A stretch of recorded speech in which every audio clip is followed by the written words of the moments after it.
So I ran across this channel, Hour 22 Cents.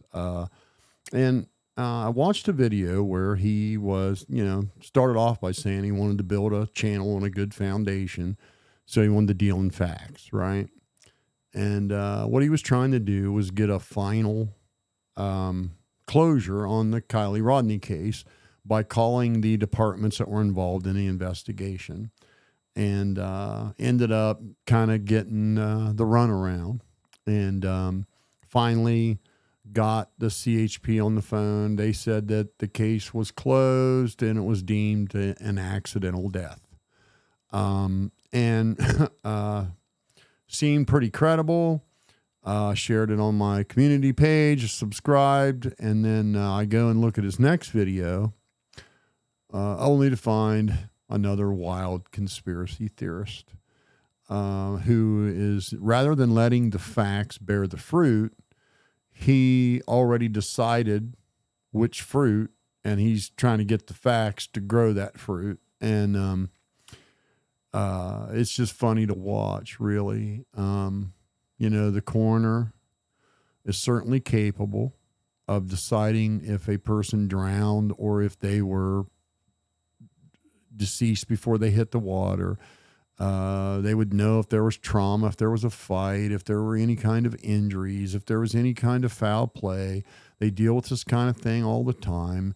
That coroner would see multiple bodies a week in a county that size. And so, and they've deemed it an accidental death, water in the lungs, no evidence of foul play. And no evidence of foul play means just that. There's no evidence that would indicate that there was any foul play. And then he goes to his second video where he can't get another department to say, yeah, we're done with our investigation. And he just automatically assumes that that means that there's a suspect and there's foul play. And the evidence doesn't support any of that. So let's have a listen and we'll dissect it. Here's his words. He said, this case is technically still open, awaiting further analysis of evidence. Okay? He didn't want to answer no other questions. I ended the phone call, but then we sat here and we thought of my original question, which I forgot to ask him. So I called back and I asked him if anyone else is handling this case, what part of the case is still under investigation. His words, CHP and FBI are still investigating the act of the vehicle getting to the water. TN Yankee 22 made a very good point here, because now Detective Rory Saunier told me that it would not change the death investigation, that it has been ruled an accident. So how is it that these people have ruled the death an accident, but cannot say the act of her getting in the water is an accident? Well, there's a lot of reasons for that. They didn't say they couldn't say that. And so, and I see where you're going here. You've got a preconceived notion that there's some kind of foul play, and you're automatically assuming that because they haven't closed their side of the case, they're investigating foul play. And that's not what they said at all, is it? That's you reading stuff between the lines that isn't there. So I just want to point that out. They didn't tell you they were investigating foul play. They didn't say they had a suspect. They didn't say anything. They just said they're still investigating that part of the case. That could mean a lot of things. These cases can go to litigation.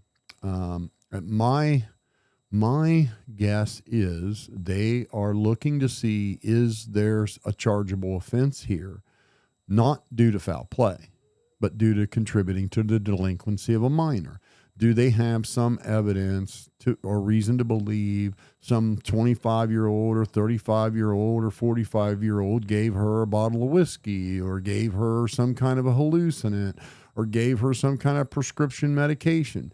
They may be investigating that, but for you to just assume it's foul play is just you looking to fulfill your preconceived notion rather than letting the facts bear the fruit.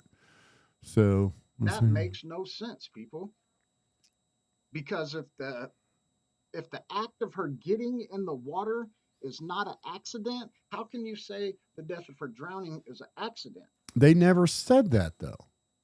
They never said it wasn't an accident. They said they haven't finished that part of, they haven't closed that part of their investigation to give a final. That's all they said. They didn't say it wasn't an accident and they're investigating that it wasn't an accident. They just said they're not done. That could mean so many things. And I just want to, it's so important to touch on the facts that we do know. Okay. And so what are the facts that we know? We know it's not unusual for the police not to find people in the water. We know through Adventures with Purpose and a few other channels that do that sort of thing that, in fact, it's very common for the police not to find cars in the water. And we know that around 1,700 people a year on average ends up in their car in the water somehow. And we know a lot of missing people, that's where they were found, in their car in the water after it had been a cold case. There's many incidents where someone was in the water just a few feet under, and the police looked that very spot and missed it. And we had Doug from Adventures with Purpose even tell you and show you through split screen that just using the sonar like the police had, it would have just looked like a dark blotch and it wouldn't have got their attention. The only reason that Adventures with Purpose found it is through experience of doing that sort of thing all the time. They learn to, when they see something like that, to then break out the side sonar and start shining the side sonar on it to see if they can find any shapes. And Doug went on to explain, because it was a late model car with a lot of plastic, it would have been very difficult to find with sonar. The side sonar technology that Adventures with Purpose uses is what allowed them to identify that it was a car. So that being said, chances are that the police there literally floated right over top of that car with that sonar and didn't see it. Now, what you guys fail to understand, and it's amazing to me. I've seen this, so many of you guys, again, you got your preconceived notions, so you're just going to ignore the facts that prove otherwise.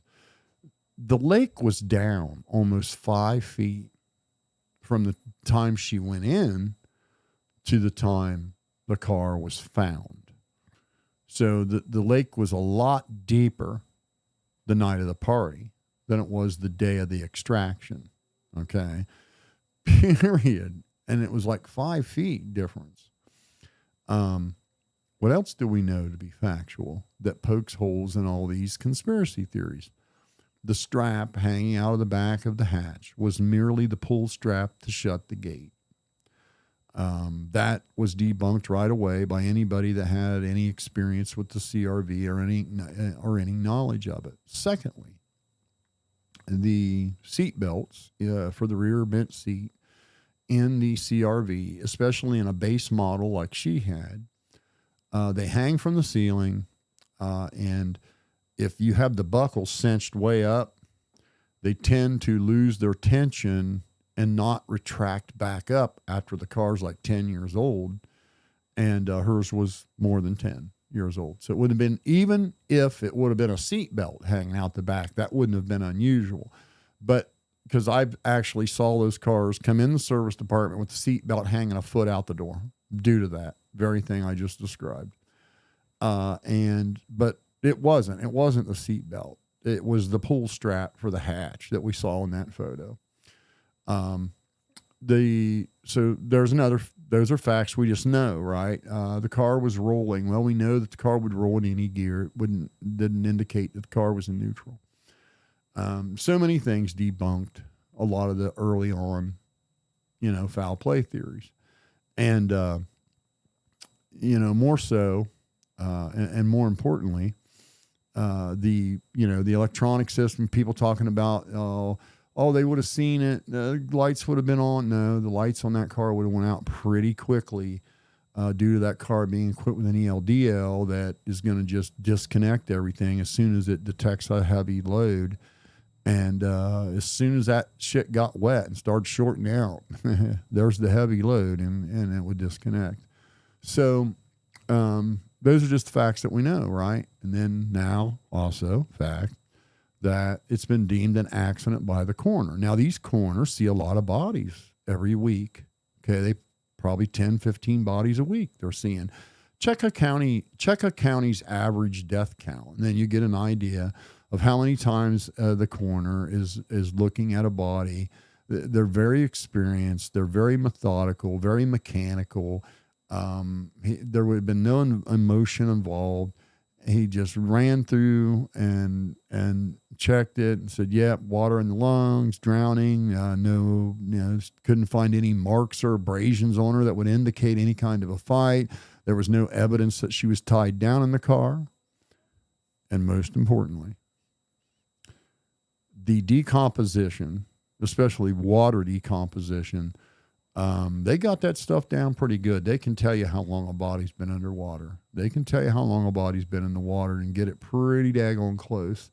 And I can promise you that was another thing they checked before they came to the determination that it was an accidental death. And here you are, stuck on this theory of yours that the body was, that the police didn't miss her.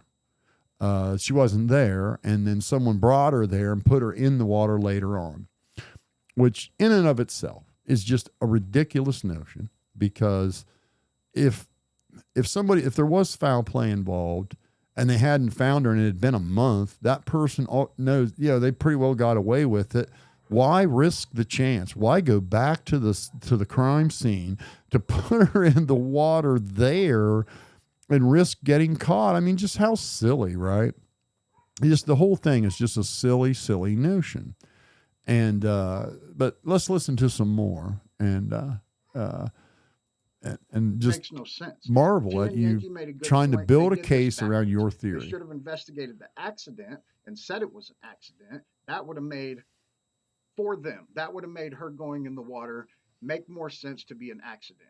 But the fact that her death has been ruled an accidental drowning, and the act of her getting in the water is still under investigation, makes no sense. Who is it under investigating by? Well, why does it make? I don't understand why that doesn't make any sense. They're just still tightening up all the loose ends before they sign off on it to say, in case the case would go to some kind of litigation. And like I said, you don't know what they're investigating still. They may be just trying to close out one final report. There may be discrepancies in two different departmental reports, and they're trying to resolve that. Maybe they want to go back and interview two people one more time. You got to understand, they don't have 24 hours a day, 7 days a week to spend on just one case. They have multiple cases. So they only get to spend a little bit of time on each case once or twice a week, right? And at this point, there's really no rush. They're being a little more methodical. And your assumption that you're dealing with a bunch of professional people is crazy. I would recommend that you go watch some First Amendment audit videos. Maybe watch about 20 First Amendment audio or videos from multiple different channels, okay? Because what you're going to learn is these are not polished professionals, okay? These are bumbling fools. Many of them barely have a high school education. They make all kind of wild assumptions. They make all kind of errors and gross exaggerations and leave stuff out in reports.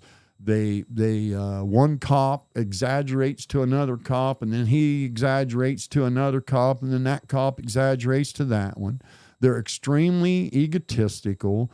So for you to act like the runaround you got was somehow a premeditated attempt to do some kind of cover-up between four different departments, it's ludicrous. What it is bumbling fools, the right hand not knowing what the left hand's doing. That's what you ran into. You got the runaround not because they were trying to hide something. You got the runaround because they ain't damn one of them knows what the hell they're doing. Okay, they're just bumbling fools out here doing a job, and they don't know the first thing about sonar. They probably got about a 1 hour crash course on how to use sonar, and then the egos are flying between departments. Yeah, you ain't gonna come in here in my territory and tell me how it's done. I guarantee you, there's so much of that it would blow your mind. And we learn that by watching First Amendment audit. We see that from beat cop clear up to the sergeant's desk, there's incompetence in these police departments. Many of them don't know the law. The communication is very poor. There's a lot of gross exaggerating, stuff being left out, wild notions being made. So it isn't surprising to me at all that one hand don't know what the other one's doing. That's just run of the mill dealing with police departments today. Most of these officers are in the millennial age range, for God's sakes. So, of course, it's a cluster.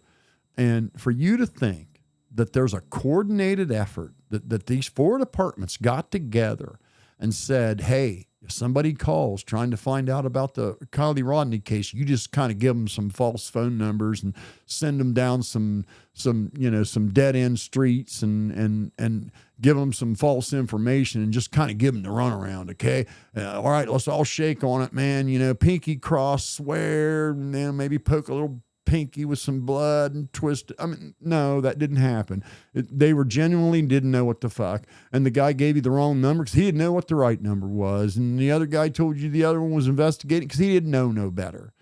And there's no indication whatsoever they're investigating foul play. That's you applying your preconceived notion that there was foul play into what was said when it was never said. In other words, you're putting words in their mouth. You're putting stuff between the lines that ain't there. CHP and the FBI. I'm not quitting on this, y'all. I'm not quitting. Okay, I'm going to keep going. But again, this is direct from Sonier. The death investigation by Nevada County is closed. It has been ruled an accident.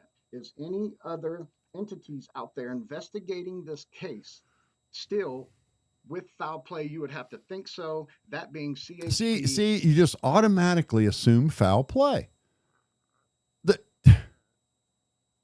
Just because they said they were not done investigating that part, you assume it's because there's foul play when not one word of such was said. Waiting a further analysis of evidence. And you don't even know what that evidence is. Maybe they got a guy's name that bought her a bottle of whiskey. Maybe they got a guy's name that sold her some drugs. They're not saying they're investigating how the car got in the water because they feel like somebody put her there. They want to know the events that led up to her making that decision to make a wrong turn and drive into the water. Was it because an adult gave her a substance? Was it because maybe she was given a date rape drug? I mean, they could be investigating anything like that, but not foul play in the aspect that someone had her and brought her back and put her in the water, for God's sakes. Maybe they have a suspect in mind, y'all. Maybe they're doing their job. But if you maybe you start calling, you will see that it's it's nothing. Runaround. Pretty crazy the amount of runaround that it is. Okay? Right, and you have decided that runaround is a coordinated effort, and I'm telling you, the runaround is incompetence. That's what the runaround is, son. What you experienced calling these departments would be the same thing if you called the BMV or you called the Job and Family Services or if you wanted to check up on your Medicaid, it's the same. Every government agency's that way. One don't know what the other one's doing. They wrong phone numbers, dead ends. It's commonplace with our government and law enforcement today. I'm going to go through here real quick. Now, the reason I'm throwing this up is to give y'all some context. We are going live tomorrow. We're going to shock y'all with some of the things that we believe. We don't believe that car was in that water, and we believe that we have a date that it got there with a whole lot of things to prove it, right? From Google. So this coroner that is very well educated, very much experienced in investigating decomposition of bodies, foul play, death, murder cases, auto accidents, natural death, every single day, probably 2-3 bodies. You, with your Google, know more than he does. You sure do. We're going by facts that we have. Facts that we have. You don't have any facts that the police don't have. You don't.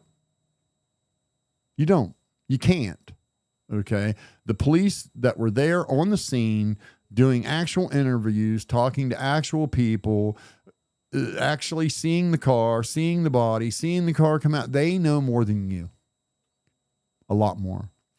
They are under no obligation to share anything with you. Not one thing.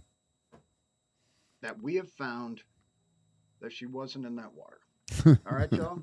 The next phone call I made after talking to Sonier was to this man right here. Most of y'all know the picture, Detective Sam Brown. Yeah, it looks like he just shoved some dip in. Going through the steps to try to get a hold of the man and then leading probably made it to the 12th grade. Kind of what I expected. We did leave him a voicemail. Whether he'll return it or not, I'm really not sure, just because probably his only missing person case he's ever been on. You do talk to someone with CHP or Nevada County or Placer County, no one seems to have any real answer. They just say this other person is the one doing the investigation. And that's, I guarantee you, that's as genuine as it sounds. The one of them don't know what the other one's doing. I guarantee there's no mystery there. I did leave him a voicemail. Next, just so you can see the people that I was calling. Now pay attention. This is where it gets really UFO. This is Barnhart also again taking the steps to go through to get in touch with the man, and then it led to a voicemail. I was kind of expecting that, and I was good with that. I left Lieutenant Barnhart a voicemail asking him that if he could personally vouch that he seen the video of Kylie Rodney in the Odd Future hoodie at the party. That is the question to him. We really felt like it was the one main question to him. If we got a chance to ask him one, that would be it. If he's willing to vouch that he's seen that video personally. If so, that's key, y'all, because then this man's putting himself out there to vouch that, yes, he did see her.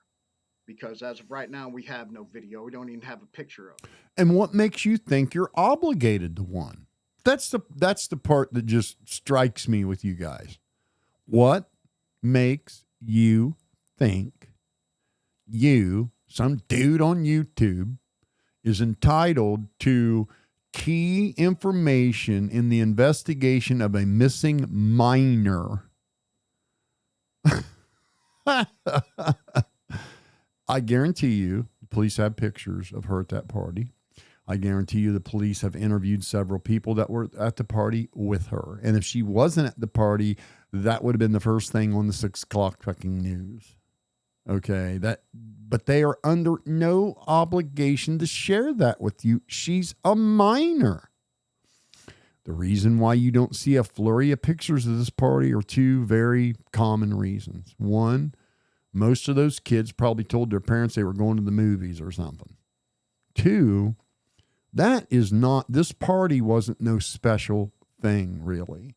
That is the party place for the kids around there. That's where they all go on the weekend and hang out. So they go there a lot. They're not going to post pictures on social media for their grandma and grandpa and aunt to see that they're at some party when they told their parents they were going to the movies. Most of the pictures would have probably been shared on Snapchat, if any, and then deleted right away. But for you to think that the police are obligated to show you video of an underage girl moments before she died, they're not. They don't have to show that to you, and I bet they never do.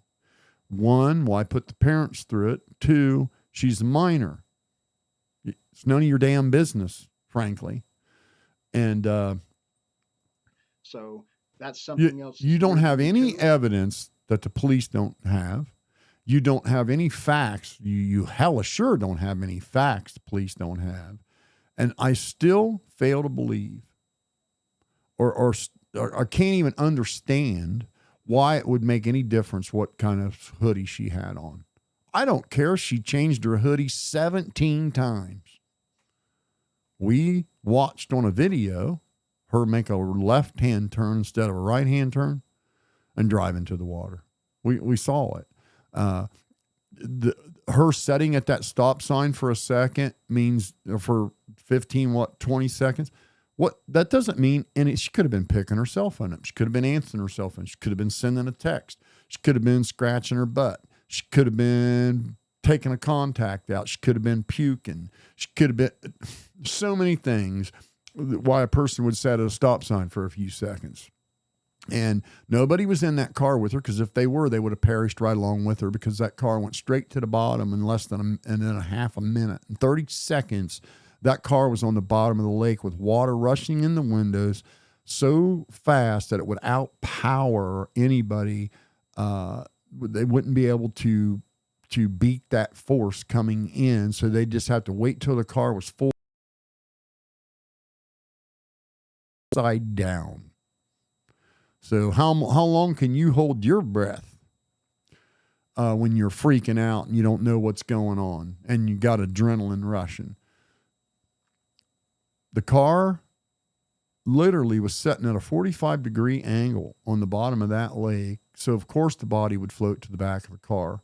That's very natural occurrence. The strap hanging out the back was nothing but the pull gate strap. And there's just nothing there. It's a big, huge nothing burger with nothing on it. And you guys keep trying to create facts to support some silly notion that someone brought her there after the police had searched that lake, and it is just silly. The police didn't search the lake and didn't find her because they don't know what the hell they're doing. They don't know what they're doing. It happens all the time. Conference and say that you have this video of her, and you never show none of it. You never show a picture. And maybe it's because of the minor thing. That's what he's gonna say here. The minor thing, but still, yep. You're think saying you have these things and you're not showing us nothing. You're leaving everything else. They don't have to. They don't owe you anything. I won't be shocked if this officer don't call you back and say none of your business. She's a minor. Get on with your life. To speculation. And it's kind of like a lot of things going on in YouTube right now. Everybody's got proof. Everybody has a source or a connection. Well, you just said you had facts. You just said you had facts that proves that she was brought there and put in the water after the police searched the lake. That's what you just said. And you don't have any such facts. You have notions. That's what you have, notions. Cite their source, so it leaves questions. I am not leaving questions anymore. I'm going to start contacting these people because, again, we're not contacting God. And by God, we're talking to police officers who are trying to do their job, hopefully to the best of their ability. They are doing it to the best of their ability, and the best of their ability is what you see, pure knuckleheadedness. And like I said, dude, you do yourself a favor. Go watch some First Amendment audit videos from various channels in various different states across various different departments, so you can get this shit out of your head that the police are a bunch of professionals that know the law and know what they're doing. They're not. More times than not, they are bumbling fools, grossly exaggerating, changing the facts, just all kinds of nonsense. To protect the people of the place that they live in. We're hoping that's what they're trying to do. All right, y'all. And you hear that? So he wants you to believe that 4 different departments full of knuckleheads have gotten together and pinky sweared to cover up the death of a child for somebody, for some person in some little pissy ass town that nobody ever heard of until this case. From very little known family and a girl nobody knew. Some middle class people that are got more debt than they do assets. And you think 4 different departments are in a pinky swear to do a cover up for somebody. And I'm telling you, quit smoking that stuff so much. Okay. And let the facts bear the fruit.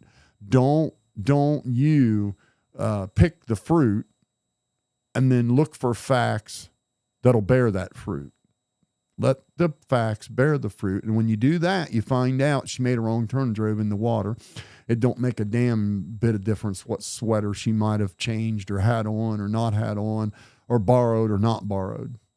It doesn't matter. You don't have any pictures and video of her because she's a minor. Very simple.